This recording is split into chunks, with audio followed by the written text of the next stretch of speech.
Those preachers know what that means, what anything means. Wait a minute, something's happening. Ladies and gentlemen, due to circumstances beyond our control, we are unable to continue the broadcast. Now here's another bulletin from Washington, D.C. Martial law prevails throughout. Ladies and gentlemen, I have a grave announcement to make. So that we may confront this destructive adversary. Everything wiped out. Maybe the last broadcast. We'll stay here to the end. People of Earth, do not attempt to interfere with your radio communication device, for we have assumed total authority. We control your base, and we control your travel.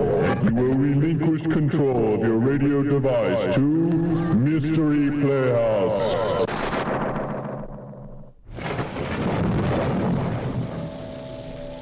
Good evening, and welcome to the Mystery Playhouse. I'm Dr. Morgan, your host for the next hour of horror. Tonight we'll hear the Inner Sanctum story, Death Across the Board. But first, consider this. They say a little knowledge is a dangerous thing. Imagine then what an abundance of knowledge could do. X-1 has with Star Bright. In just a moment, X-1. But first, some of the funniest situations you've ever witnessed occur every Wednesday night when the devilish imagination of MC Jack Bailey gets to work on NBC's Truth or Consequences. You won't believe it until you hear it, so listen in tomorrow. Then another laugh session is in store later on with the wise and witty Groucho Marx as he and contestants play You Bet Your Life, while the melodic note in your Wednesday evening schedule is music and fun on Airtime with Giselle McKenzie.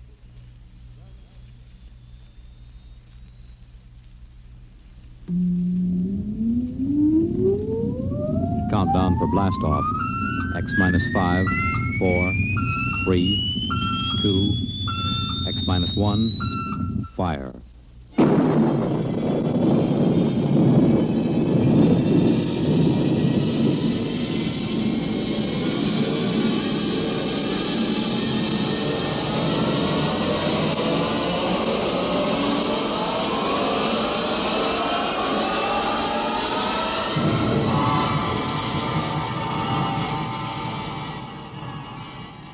From the far horizons of the unknown come transcribed tales of new dimensions in time and space.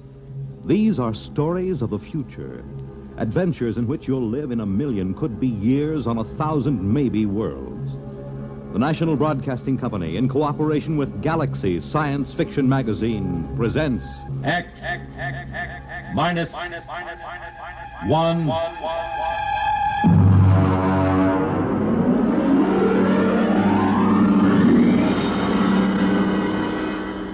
Tonight, the Mark Clifton story, Star Bright.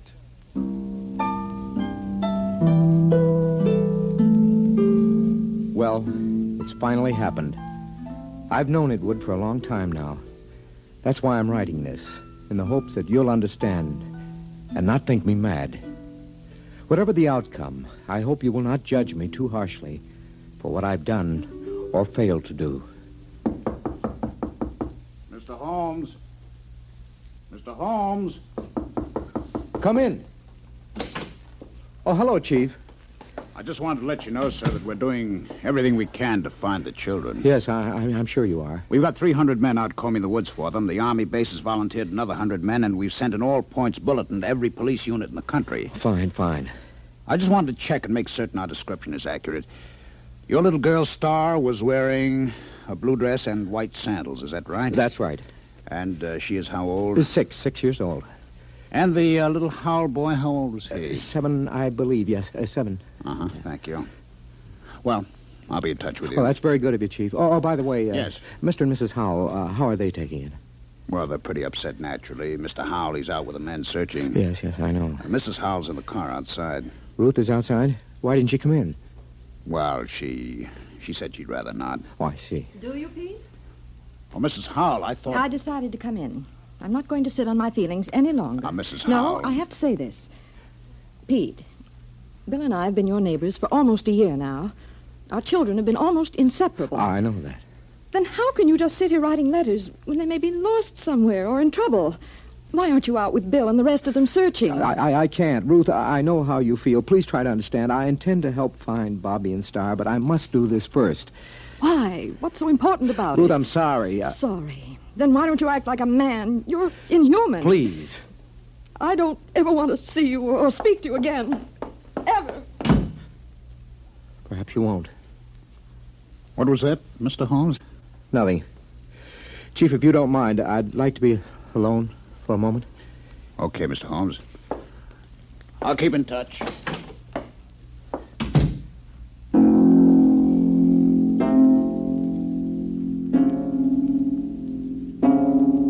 How can I tell them? How can I make them understand? I write this to you because they must be made to understand somehow, but I have to begin at the beginning. I think I first noticed it one evening when Star was 3 years old. I was in my reading chair going over some work. Star was sitting on the floor in the circle of light with her blunt-nosed scissors and scraps of paper. Her long silence made me glance down. And then we glue this together, put a line here and there. Star. Like that. Star. What is it, Daddy? Can I see what you've made? Uh-huh. Well. It's quite a coincidence. What? You know what they call a piece of paper joined together with a half-twist like this? Nope. It's called a Mobius strip. You mean somebody already made one? A man named Mobius, mathematician, long time ago. Did he know you can put a line on it like that so it has one side all joined? Yes, he did. Someday I'll tell you what it means. Now do it. What? Tell me about a Mobius strip. Very complicated. Then read me about it. Oh, you wouldn't understand, honey. Read me anyway. Okay, young lady. But I warn you, it'll be like one of those nonsense rhymes. At least, I hope it will.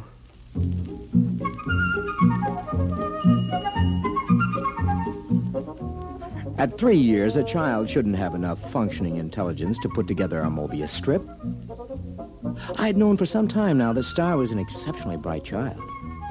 Just how bright, I had no idea. Not until I began to read to her from an advanced physics book, The Theory of the Mobius Strip. To the power of infinity. Now then, are you sufficiently mixed up, young lady? Daddy, you know what? What?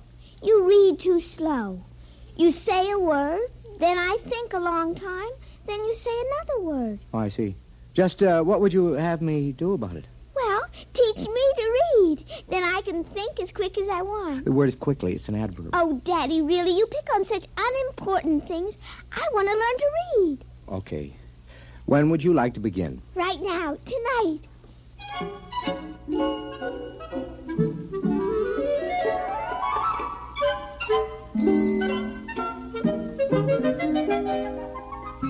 Before she went to bed that evening, my daughter was able to read. In the months that followed, a great deal happened. Some of our friends, like Jim Petrie, have dropped in and been amused to see her on the floor, rapidly turning the pages of an encyclopedia as big as she is. Sit down, Jim. Oh, thanks. Star, aren't you going to say hello to Uncle Jim? Hello. Huh? I see she's taken to looking at the pictures in the encyclopedia, huh? Oh, yeah, yes. Come on in the library, Jim. I'd like to talk to you privately. Yeah, sure thing. Bring your drink, huh? Okay. I'll shut the door here. Why all the secrecy? Sit down. Hmm? Now, Jim, we've been friends, you and I, ever since engineering school. So?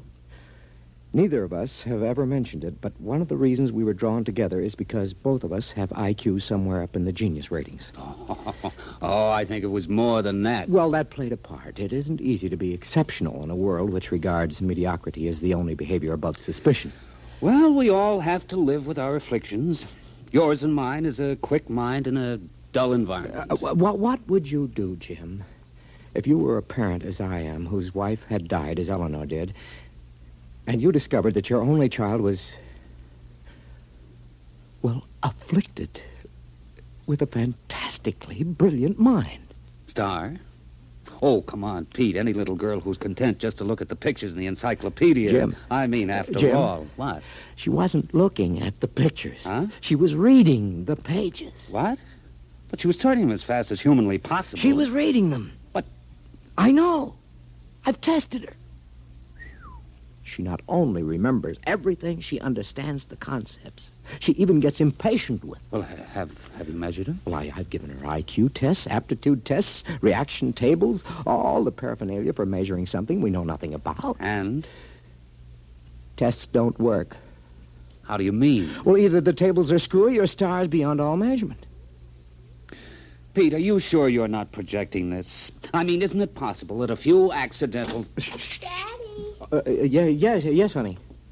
I got lonely. Okay, come on in. Uncle Jim, would you read me a story?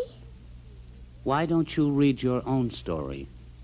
Because I'm only 3, and 3-year-olds can't read.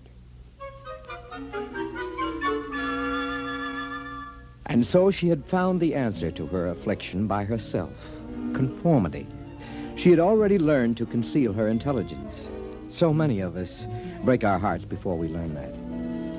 When Star was 4 years old, according to state law, her mind had developed enough so she could attend nursery school. Hi, Daddy. Hi, honey. Did you, like nursery school? Oh, yes, it was fun. What'd you learn today? Not much.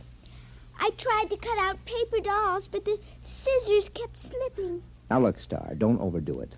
That's as bad as being too quick. The idea is that everybody has to be just about standard average. That's the only thing people will tolerate. It's expected that a little girl of 4 should know how to cut out paper dolls properly. Oh. I guess that's the hard part, isn't it, Daddy? To know how much you ought to know. Yeah. That's the part I always found hard when I was young. It's really all right. I let one little girl show me how to cut them out, so now she likes me. She just took charge of me and told the other kids they should like me, too. So they did, because she's the leader, even if she is one of the stupids. The what? The stupids. That's the trouble with you, Daddy. You don't grasp things right away. That's because you're only a tween. A tween? I assume that means an in-between? That's right. You're in between a stupid and a bright. And you're a bright? Yes.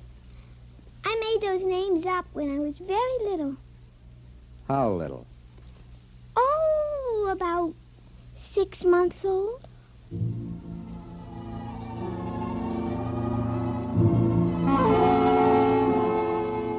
The thoughts began to whirl around in my head after that one. A small fear kept growing inside me.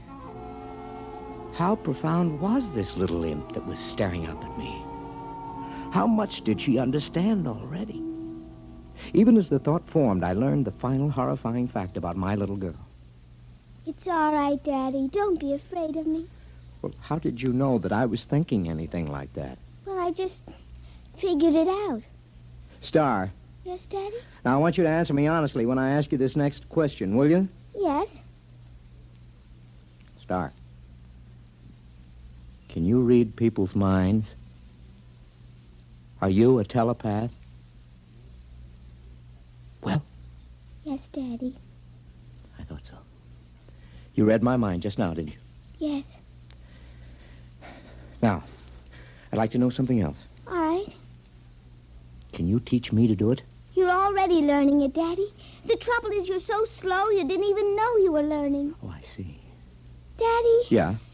You know what I wish? What do you wish? Well, nothing.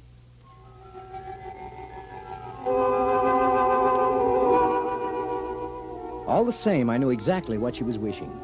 She was wishing for a companion whose mind would match her own. You see, I was becoming telepathic. Just a minute. Well, hello. Is your little girl home? Yeah, she's upstairs. Who are you? I'm Robert. Robert who? Robert Howell. My mother and father moved next door yesterday. Oh, well, come in, Robert. I'd like to play with your little girl. How'd you know I had a little girl? Oh, I just know. Oh, I see. And how old are you? I'm 6. Well, I'll ask Star to come downstairs. I'm sure she'll be glad to see you. Yes, she will. Tell me, Robert, are you a tween or a bride? Oh, I'm a... What did you say, Mr. Holmes? Nothing.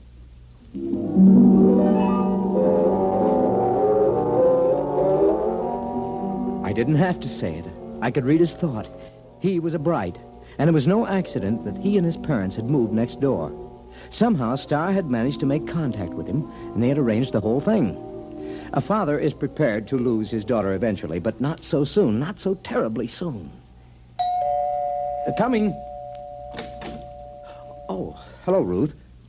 Something wrong? No, I was just looking for Bobby. I thought he was over here playing with Star. Well, I thought they were over at your place. I don't understand it. I've noticed that they've been disappearing for a couple of hours almost every afternoon. Well, I suppose they'll turn up again. They know better than to cross the street by themselves. They're too little for that. If they come here first, tell them to come over and have some milk and cookies. Yeah, I'll do that. Oh, by the way, this must belong to your Star. Oh, what's that? Oh, some sort of coin or medal or something. I found it out in the backyard after Star and Bobby were playing. It looks brand new. Let's have a look. Oh, is something wrong? Did you say you found this in your backyard? Yes. What is it? I don't know. Well, I've got to get back. Bill will be getting home for dinner soon, so see you later. Yes.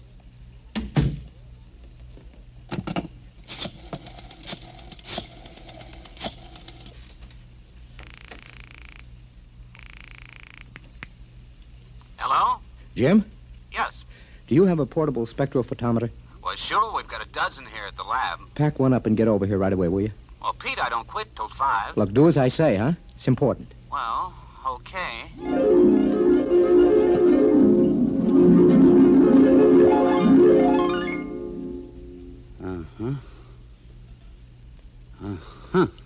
Well?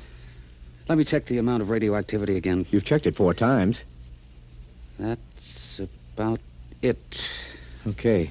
What's your opinion of this coin? Well, first of all, let me say this. It's the real McCoy. And? Also, it doesn't exist. Makes sense. Look, Pete, that coin is pre-Egyptian. It's hand-cast. It's made out of one of the oldest bronze alloys, one that was lost 4,000 years ago. So it's 4,000 years old. It is and it isn't. What do you mean? Listen, Pete, old coins show wear. The edges get rounded with handling. The surface oxidizes. The molecular structure changes, crystallizes. Pete, this coin is authentic, and yet it's brand new. It might have been struck off yesterday. You realize, of course, that that's impossible. Where'd you get it, Pete? I don't know. I think the kid's got it. Star? Yes. How? I don't know. I'm almost afraid to think. Well, why not ask her? She isn't around. She and Robert are off playing somewhere. Well, do you know where? No, Oh, Jim, it's just too fantastic. It isn't possible. I haven't said a word. I know what you're thinking. As a matter of fact, I was thinking something fantastic. How did you guess? I just guessed. Jim, let's find those kids right now. Okay. Star! Robert! Let's try the playroom. Star? Robert? Not in here. Let's try back here. I hear something. What? Pete, it's coming from the room we were just in. That's impossible. There's no place they could have hidden. I'm going to open that door. Peekaboo, Uncle Jim. There they were, in the middle of the playroom, holding hands, a little shamefaced, a little defiant. Star, Robert, where have you been? Now, I know you weren't in this room a few seconds ago, and there are no windows you could get through. Well, It's nothing, Daddy. We just went a little ways. That is not answering me. Where did you go? You see, Star, we've found this coin. Come on. I shouldn't have to tell. You're both just tweens. Star, I'm still your daddy. Even Brights have feelings about their parents. Now. I tried to ESP you, Daddy. Does she mean extrasensory perception? Yes.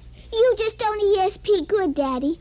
Robert does it very nicely. He can always find me when I hide. That's 'cause you don't have much imagination. I do, too. Yeah, but you always have to look at a book to ESP what's in it so you leave an ESP smudge.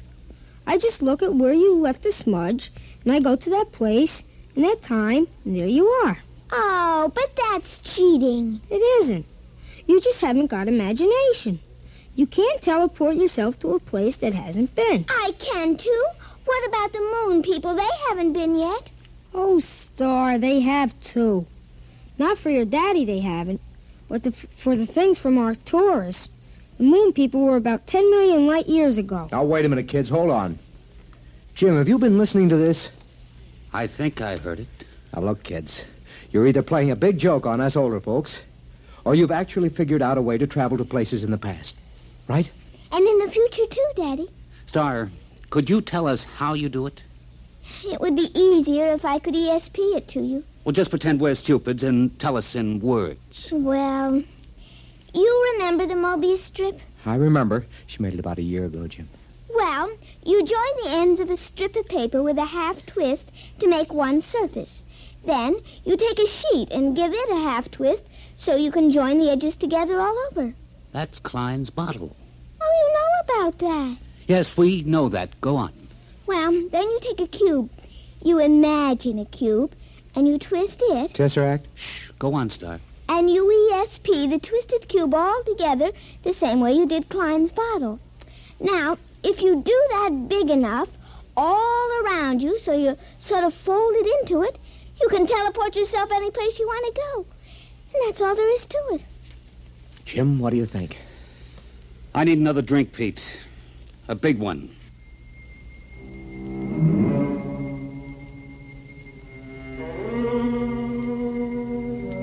That's all there was to it. The line, the plane, the cube, those were Euclidean physics. The Mobius strip, the Klein bottle, the twisted cube, those were Einsteinian physics. Well, I was pretty advanced in both, but I'd have to do some heavy thinking to really grasp it. Meanwhile, the two little kids stood there staring at us. Star, Robert, can you tell us some of the places you've been? All over, Uncle Jim. The Romans and the Egyptians and places like that. Is that how you got the coin? Uh-huh, I found it. It wasn't stealing, was it, Daddy? I just found it in the dirt. We'll skip that for a minute. What about going to the future? There isn't any future, Mr. Holmes. What's that? It's kind of hard to explain. Even Star doesn't get it. Oh. But when she gets to be 6, like I am, she'll probably understand. Well, try to explain it to me. Well, it's all connected, just like the Mobius strip. If you go far enough, you'll get back to where it starts again. You start with the cavemen, then us men, then atomic men, the moon men, planet men, star men, and Brights. Only somehow... What? The Brights got off the strip. We haven't been able to find them any place in time. I'd sure like to know how they got off and where they are. Now, look, kids, this kind of thing can be dangerous. You might be eaten by a dinosaur or something. Oh, we just ESP ourselves right out of there. Well, anyway, I don't want you leaving this part of the time strip. Not again. Daddy. Now, I may be just a tween, but I'm your father. I always mind you, Daddy. Yeah? What about going off the block? But, Daddy, we didn't cross a single street. Nevertheless... Pete, think of what you're doing. Pictures, specimens, recordings, not only from the past, but from the future. Pete, I beg you. Jim, this is my daughter. But what a contribution. We could be ages ahead of ourselves. No. Star. Robert, I'd like your promise you won't leave present time again. Well?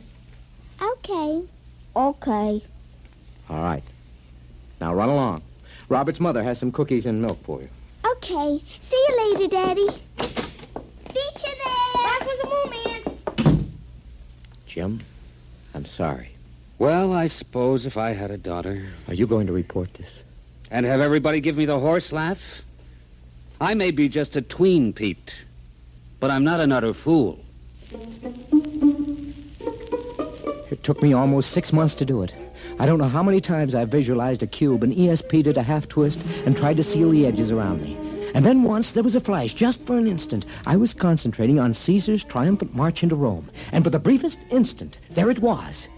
I was standing on a roadway watching, and then it vanished. Hey. Hi, Daddy. What are you two characters plotting? Nothing, Daddy. Well, I'm going to my study for a while. Star, Yes, Daddy. you remember your promise about not leaving present time, don't you? Yes, Daddy. You going to keep it? Yes, Daddy. Okay. I'm holding you to it.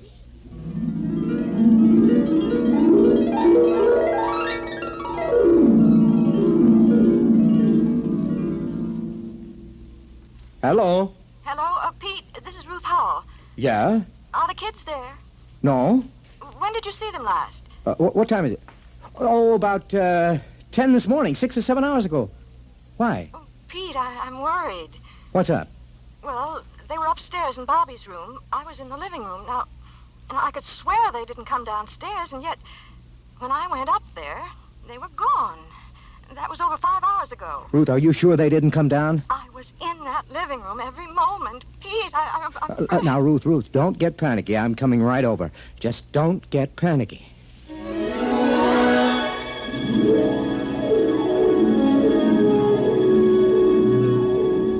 There wasn't a trace of them. Well, that isn't exactly true. Remember what Robert had said about Star leaving an ESP smudge? Well, I was able to catch it in Robert's room. It had something to do with where the Brights went when they got off the time strip. That's it, of course. They wouldn't disobey by leaving present time. But isn't it possible that there is more than one present time? Isn't it possible that another now coexists with ours? That's the clue, of course.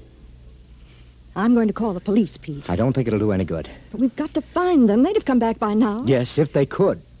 What do you mean? Nothing. Well, what are you going to do?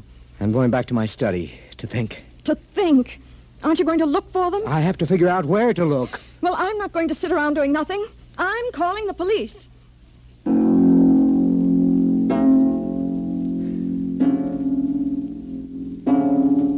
That was this morning. I've been doing some desperate concentrating since then, Jim. I'm writing this down so you'll know.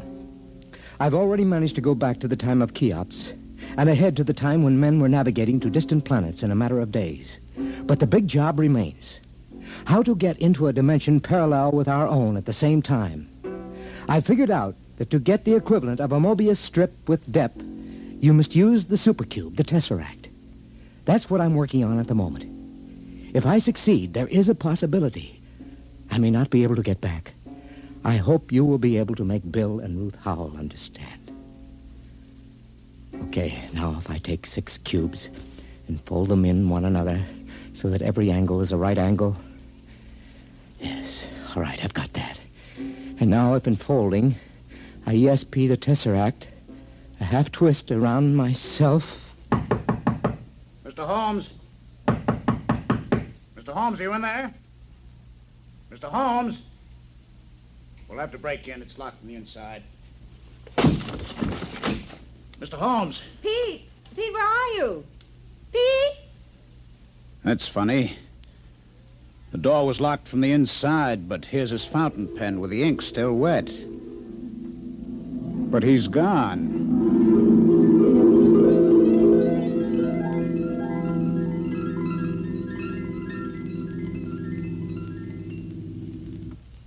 You have just heard X-1, presented by the National Broadcasting Company in cooperation with Galaxy Science Fiction Magazine, which this month features the final installment of Frederick Pohl's novel, Slave Ship, story of a world engaged in the wildest of all possible non-wars, where the order of the day was even wilder still.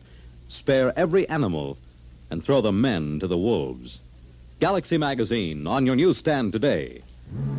Tonight, by transcription, X-1 has brought you Star Bright, a story from the pages of Galaxy written by Mark Clifton and adapted for radio by George Lefferts. Featured in the cast were Sarah Fussell, Lawson Zerby, Bill Quinn, Billy Harris, Ralph Bell, and Kate Wilkinson. Your announcer, Fred Collins. X-1 was directed by Daniel Sutter and is an NBC Radio Network production.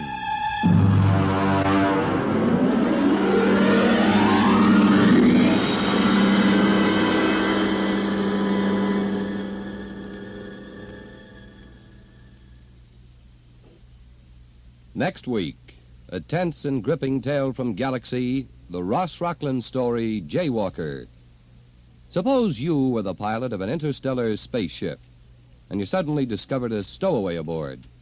And what if that stowaway proved to be your own wife, unknowingly endangering the safety of the ship and the lives of all aboard her? Suppose you had to make the terrible choice between saving your wife or saving the ship. What would you do if that happened to you? You'll hear what one man did next week at X-1. Hear the saga of Mr. Baseball, Connie Mack, on Biography in Sound tonight on NBC Radio.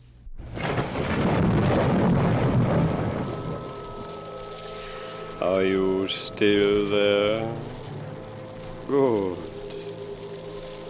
Notice how it was all just child's play?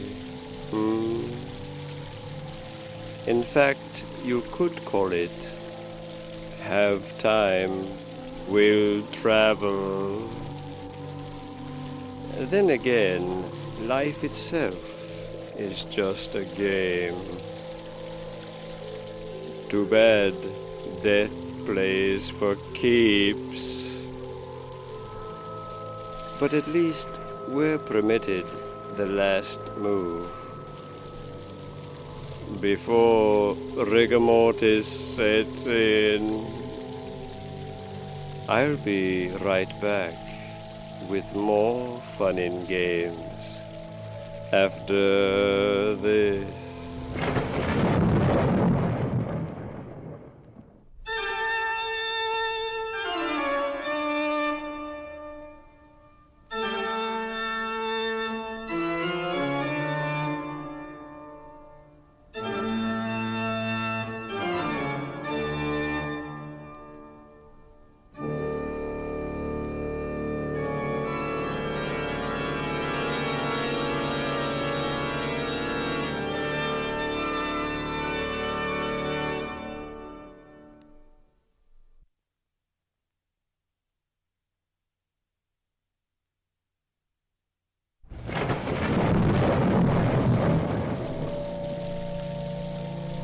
How about a little game of chess? And to make it extra challenging, why not put up a small wager? Say your life, Inner Sanctum Mysteries present Death Across the Board.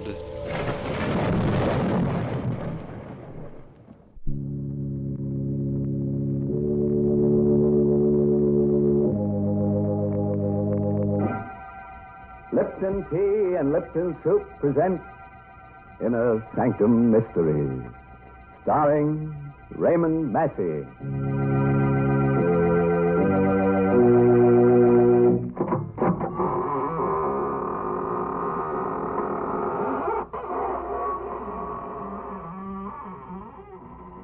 Good evening, friends. This is your host of the Inner Sanctum, welcoming you to another half hour of gore galore. Come in, won't you, and sit down. No, not there. You'll sit on Ezekiel. He wouldn't like that. Besides, you'll probably find him pretty cold. We've been keeping him on ice for about 6 months now. What? That noise? Oh, that's just his teeth chattering. No, not because he's cold, but because he's just finished going over tonight's story and, well, I guess you could call him a scared stiff. Goodness, is the story really going to be so scary? Do you mean that lots of people are going to be murdered? Yes, Mary, but don't worry. We're only killing people who've never been killed before. Well, I guess then that all the characters in the story will need plenty of Ho Suet. Ho Suet? What's that? Chinese for Lipton tea? Well, you're half right. It's Chinese. Ho Suet means good luck. And that's what it says in Chinese characters on the sterling silver medallion that the Lipton people are offering to the ladies. Yes, ladies, the medallion is a Chinese good luck charm. But more than that, it's a really lovely piece of jewelry. It's made of solid sterling silver, and it's hung on a narrow black rayon satin ribbon. That's the fashion this year, you know. Yes, this handsome medallion is the kind of jewelry you find at those smart shops on Fifth Avenue in New York. And to get it, all you have to do is to send 25 cents and the box top from a package of Lipton's, the tea with the brisk flavor, to Lipton Tea, Box 92. That's Box 92, New York City.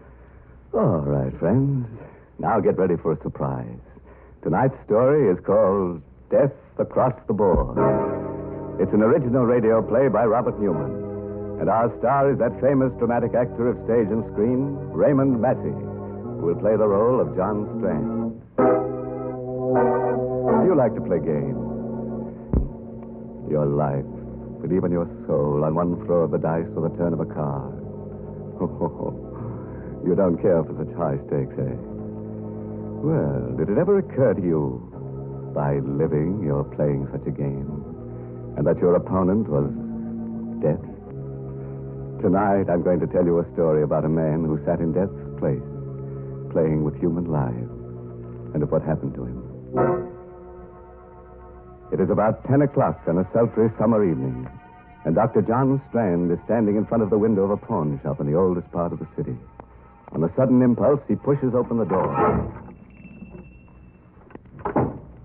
Good evening, sir. Good evening. Is there anything I can do for you? No, thank you. If you don't mind, I'd just like to look around. By all means. I just thought if there was something in particular. Oh, I really didn't have anything special in mind. I just thought... Hello. Ah, my chess set. Yes, a very interesting set.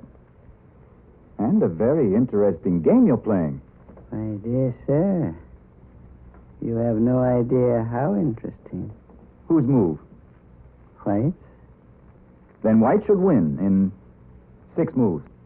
That, sir, is very much open to question. Well, perhaps we can play sometime. And how much for this set? It's not for sale. Oh, too bad. Yes. However, if you're interested in chess and chessmen, I know of a set that I think might appeal to you. It's an Arabian set, 12th or 13th century ivory. The white pieces are Saracen warriors, and the black pieces are crusaders. Do you have it here? Unfortunately, no. It's not very far away.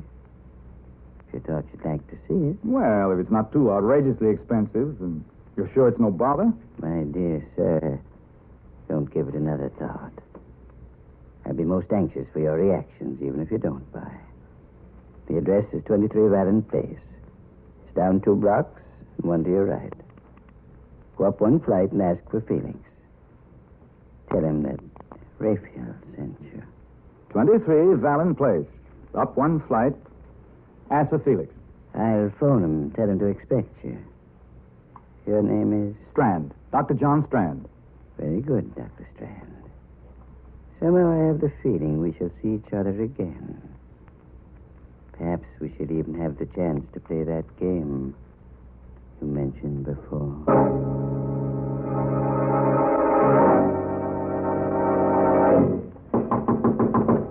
Who's that? Who's there? Felix? I said, who's there? My name's Strand. Raphael sent me over here. He said he'd phone you in... Just a second. How do you do? I hope I'm not disturbing you. Okay, come on in. Stick 'em up. What? I'm afraid there must be some mistake. Sure is, Bub, and you made it, thinking you could come here and take me this way. But this is ridiculous. I said stick 'em up. Keep 'em up, or I'll let you have it right now. What for? Because I said so, that's what for. Let go of me. Let go. Drop that gun. Oh, drop it, you hear? Where is... Where's you? Sure let you have it right away. Oh.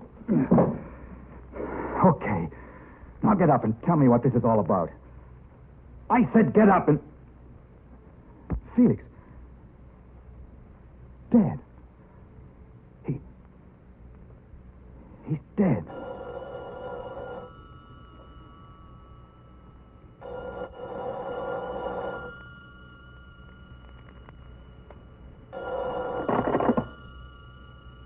Hello? Phoenix? I'm sorry, but he can't come to the phone right now. Oh, Strand.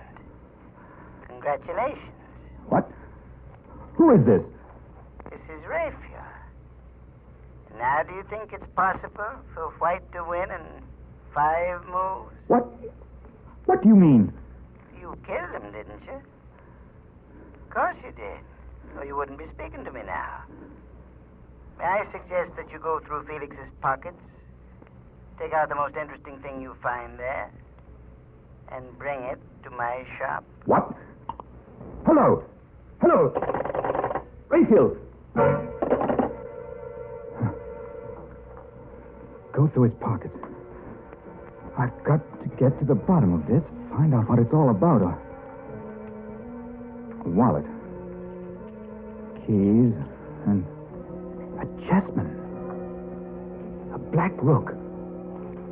All right, Mr. Raphael. I think perhaps I'll take you up on that. I will go back to your shop.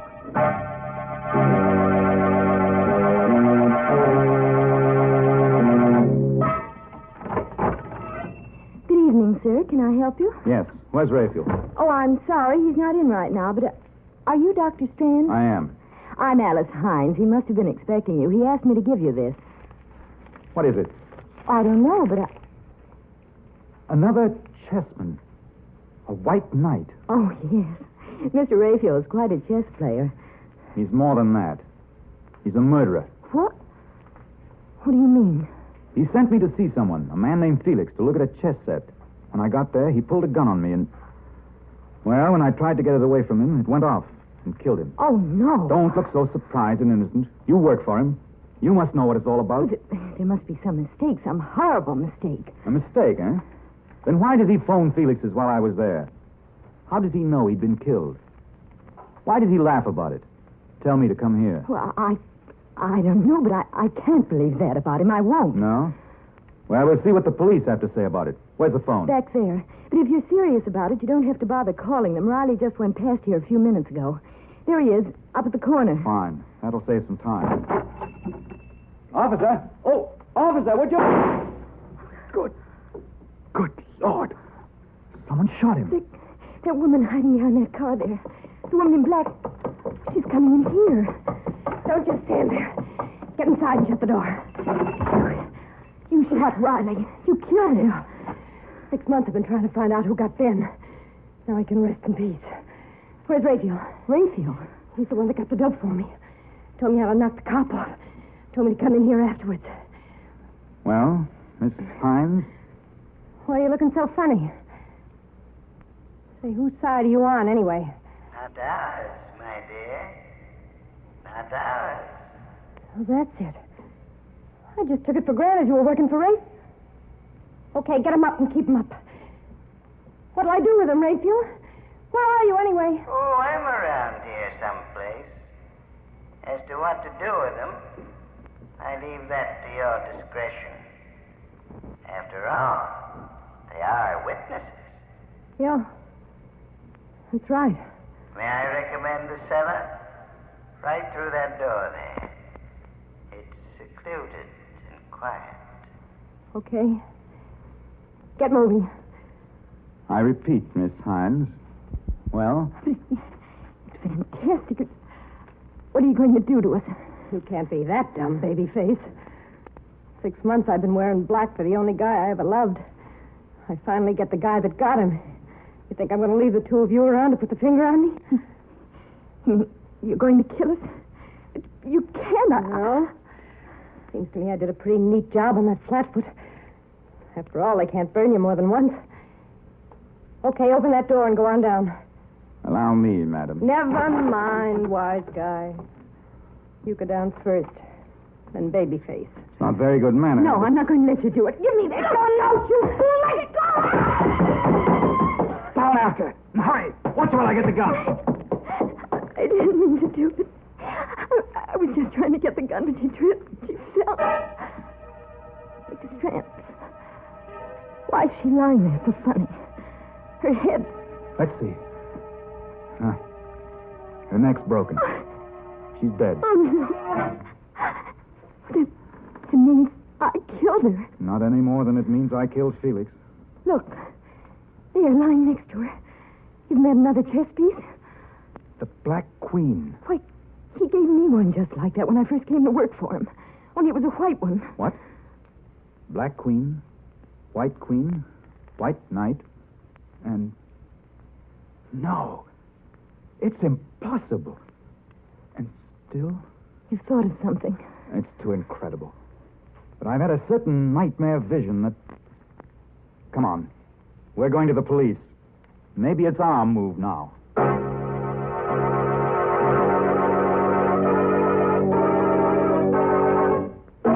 Well, live and learn. I always had an idea that I wouldn't like chess, that it was a pretty slow game. But here we've only been playing for about 15 minutes, and we've chalked up 3 corpses already. Yes, this kind of chess is just like a divorce. Why? What do you mean? Well, it's a good way to get rid of your wife. That is, if she's a stale mate. Well, I assure you, most men don't want to get rid of their wives. Is that so? Didn't you tell me that a man had written in to ask for that Lipton sterling silver medallion on the black ribbon? Yes. And didn't he say he wanted to put it around his wife's neck as a choker? Hmm? Oh, dear, you don't understand. A choker is just one of the ways in which you can wear this medallion. Of course, you can also wear it as a necklace or... Well, here's what one of our listeners says she does. I put the medallion on my charm bracelet. I just took it off the narrow black rayon satin ribbon on which it's hung and then slipped it on my bracelet. The medallion was just the right size. Yes, ladies, and no matter how you wear it, the medallion is really a smart piece of jewelry. It's made of solid sterling silver, and it's about 1 inch in diameter. So send for your medallion tonight. The Lipton people are making it easy for you to own one. Just send 25 cents and the box top from a package of Liptons, the tea with the brisk flavor, to Lipton Tea, Box 92. That's Box 92, New York City. Yes, better right now, friends, while your hands are still steady enough to address the envelope. Well, let's go back to our game of chess. And our star, Raymond Massey, who's playing the role of John Strand. It's about a half hour later now. Dr. Strand and Alice Hines are sitting in a bare, quiet room. The chief's office at police headquarters. For the past 10 minutes, Strand has been talking steadily, describing everything that has happened. So you each bumped someone off, eh? And you've come to give yourselves up. We certainly did not come here to give ourselves up, Chief. I told you that in both cases it was self-defense. We're here because there's a madman loose, a homicidal maniac. And you... Guy that just goes around bumping people, or rather gets other people to do his killing for him. No, there's more to it than that. Much more. Yeah? What? It just came to me a little while ago. There was something strangely familiar about this Raphael, and... Did you ever hear of Raphael Norbert? No. He was one of the greatest chess players the world has ever known. About 5 years ago, he disappeared. Well, he's playing another chess game now. The maddest game that ever was. Is there a map of the city around? Right there on the wall. Let's see. Now, here's Raphael's shop, and... Yes, this would be it. This section of the city here, 8 blocks each way. This is his chessboard. And human beings, people like Alice and I, are his chessmen. What? John. I know it sounds fantastic, but I think it's true. When he sent me to Felix's, he told me to go down 2 blocks and 1 to the right. That's the move of the night. In other words, he had cast me as one of the white knights in his crazy game. Alice was the white queen. He himself was the black king, and so on. He just lined up all these people. Said, you play this piece, you play that, No. and... That was the beauty of the game. The fascinating, exciting part to him. No one knew that they were playing in it, but he. For instance, Felix didn't know that he was a black rook any more than I knew I was a white knight. But his black pieces were all criminals of some sort who wouldn't hesitate to kill. And it was by killing that one piece took another. You see, that was the ultimate refinement. The thing that made this the greatest game Norbert has ever played. He could plan a move, but he had no way of telling which piece would take which. For instance, I killed Felix instead of his killing me. In other words, he was not only playing his game against law and order, against society, but he was matching his brains against that of every piece in the game. Against law and order, eh? I got this in the mail a couple of weeks ago, without any letter or anything. How would it fit in with your theory? The White King. Of course. He's cast you in the role of the White King. In other words, he's playing this game principally against you. Now do you believe us, Mr. Adams? Do you? I don't know. It's possible, I suppose. We've been having a funny kind of crime wave lately, killings without any apparent motive. Excuse me. Hello? Hello, Chief. Valenti speaking. I'm down at the corner of 3rd and Sycamore, and there's something kind of screwy going on. Hello? Hello? Valenti. What's the matter? One of our detectives calling from 3rd and Sycamore. Said there was something screwy on, and then, well, sounded like somebody got him. I'll make sure about this before you answer, but would this be part of what you were talking about? Let's look at the map again. 3rd and Sycamore. That would be in the area that's Rayfield's chessboard. Yes, I think it is. Okay, come on. We're going down there.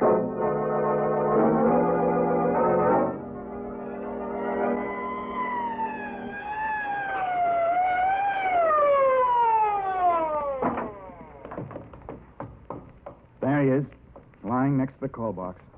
Dead. Stabbed. Look there, lying next to him. Another chess piece. A pawn. A white pawn. Of course.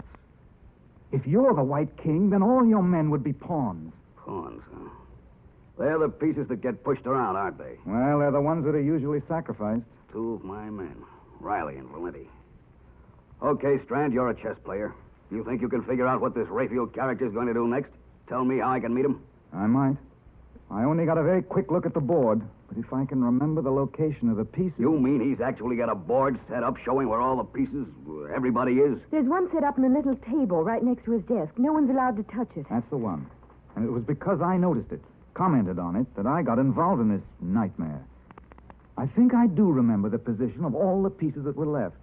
But of course, some moves may have been made since I saw it last. Well, what are we fooling around for? Let's go to that shop and make sure.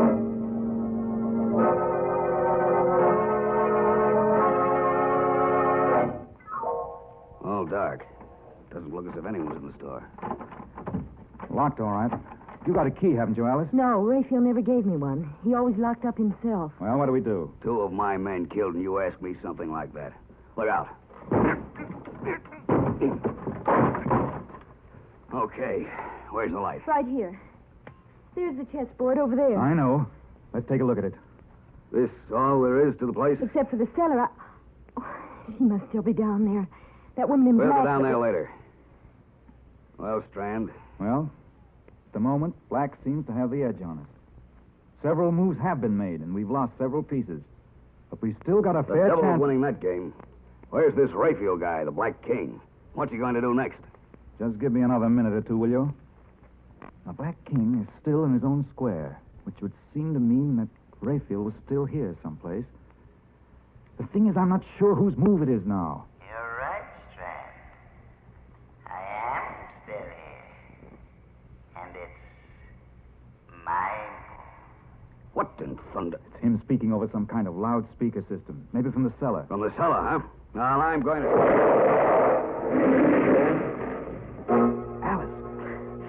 Alice, where are you? Over here. Are you all right? I think so. What was it? What happened? He must have had the place mined or set a booby trap, and when Adams went to open the cellar door, he... Where is Adams? What? I'm not sure, but I think he's over there. I must have some matches someplace. Here. Under that beam. There. Help me lift it off. Adams! Adams! Is he... No, but he's pretty badly hurt. Just let me get a few tourniquets tied on him, and we better get him to a hospital.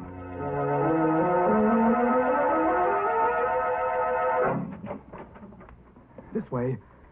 The emergency ward's right in there. How do you know? Well, I ought to. I interned here. Funny. There's no one around. Well, let's put him right there, on the table. Gently. That's it. Hello? This is Dr. Strand speaking from the emergency ward. I've got a very severe accident case here. Is there anyone around who can take care of him? What about surgery? Crandall? Oh, fine. Will you ask him to get down here as soon as possible? Thanks. The chap I used to know is just finishing an operation. He'll be down in a few minutes. Will there still be time? Yes, I think so. We'll have to give him a transfusion once we get him patched up. I'll start scrubbing up myself in case Crandall needs a hand. Isn't there anything I can do? Just keep your eye on him, the tourniquets particularly. It'd be too bad if he lost any more blood. Right. He's still unconscious, but no. Oh, hello, Crandall. That was quick. Awfully glad you were here. It's a pretty serious case. Adams, the chief of police. An explosion. Oh? If we don't work fast, we may lose him. Shock. Possible concussion. Right axillary artery severed. I got a tourniquet on. I'll be finished scrubbing up in a minute and give you a hand. Take your time. No hurry. I'll just... What are you doing? Removing the tourniquet. Wait, I'm not ready with the ligatures yet. You're not Crandall. You're Raphael. Right, Strand. Raphael Norbert. Dr. Crandall is still in surgery. Locked in, as a matter of fact. I put on this mask and gown not because I thought it would fool you. Because, well, somehow it just seemed appropriate. But it can't be you. You were in the shop. No, Strand. You're thinking of my voice. It was coming over a loudspeaker system from next door. If you're thinking of my position on the board, you forget. I hadn't made my move yet. Raphael, I don't know why you've done all this, and I don't care why. But you've got to let us do something about Chief Adams. All that blood he's Yes, losing. Raphael, for heaven's sake. Don't move, either of you. I want to have to shoot. I sincerely hope it won't be necessary. After all, when the chief of police dies, the game will be over. And the most interesting game it's been. But haven't there been enough deaths? You're very sentimental, my dear. I'm afraid you never would make a good chess player. Pieces have been taken, that's all. Raphael, suppose we just give up. Say you've won. That's right, Raphael. We'll cede you the game. But let me do something about Adams. There's still time. I've got everything ready here. All the instruments. No, Strand. This is one game I won't have ceded. But I insist on having played out to the last move.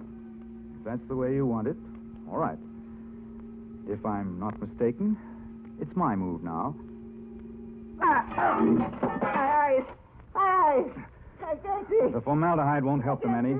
Here's his gun, Alice. Watch him while I get these tourniquets back on Adams. Do you think you can still see? Yes. His pulse is weak, but I think we can still save him.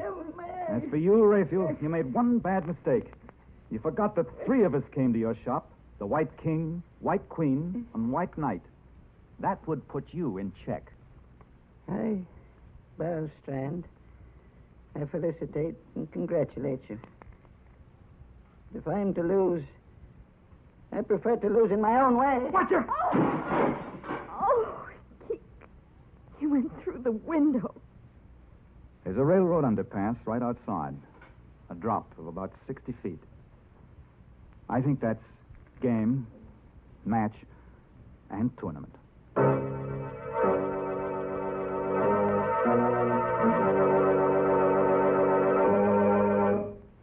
What? You mean the game's over already? Well, that's impossible. We've still got some characters left, at least 3 of them that haven't been killed off. We've been robbed, and I think we ought to call for a return match. Let's take a vote on it there. All those in favor? 1, 2, 3. That's funny. It came out just the way it did for our friend Raphael. The eyes got it. Heavens, let's not have another game of chess. Yes, Mary. Now do you see why they call the pieces chess men instead of women? Oh, this game's too rough for women. It certainly is rough. Oh, do you feel worn out and tired? Why don't you rest a while? Then you can slip into something comfortable, like a winding sheet. And if you want to be really fancy, you can put on your sterling silver medallion. What? You have no medallion? Well, here's how you get one. Just send... Never mind. I'll tell them, thank you. Ladies, if you want to own a handsome sterling silver medallion, just send 25 cents and the box top from a package of Lipton's, the tea with the brisk flavor, to Lipton Tea, Box 92, New York City.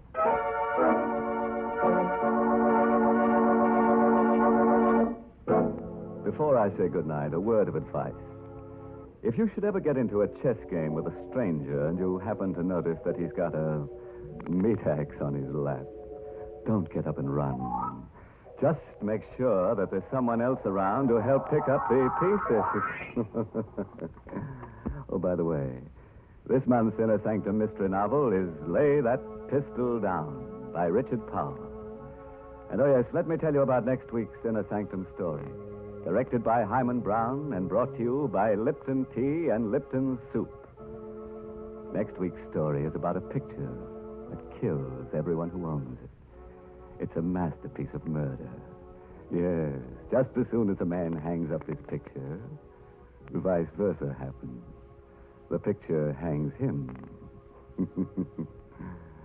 And now it's time to close the squeaking door until next Tuesday. So, good night. Pleasant dreams.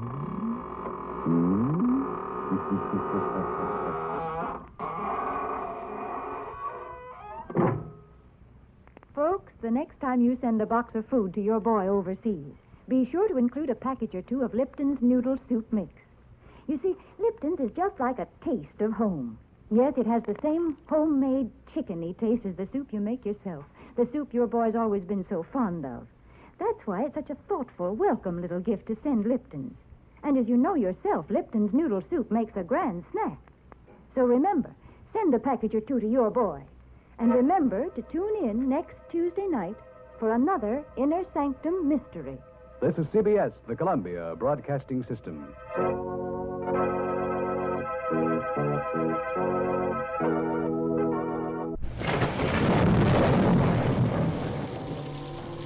Well, now that we've seen how they play, let's start our own game, shall we? I'll take the black. So it's your move. I'm Dr. Morgan. Join me next week, if you can.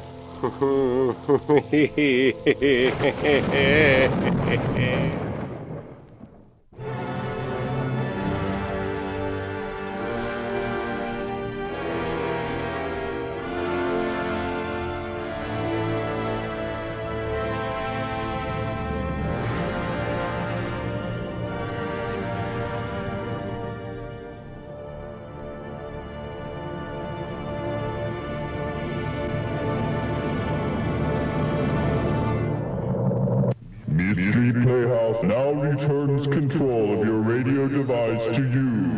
Until next week.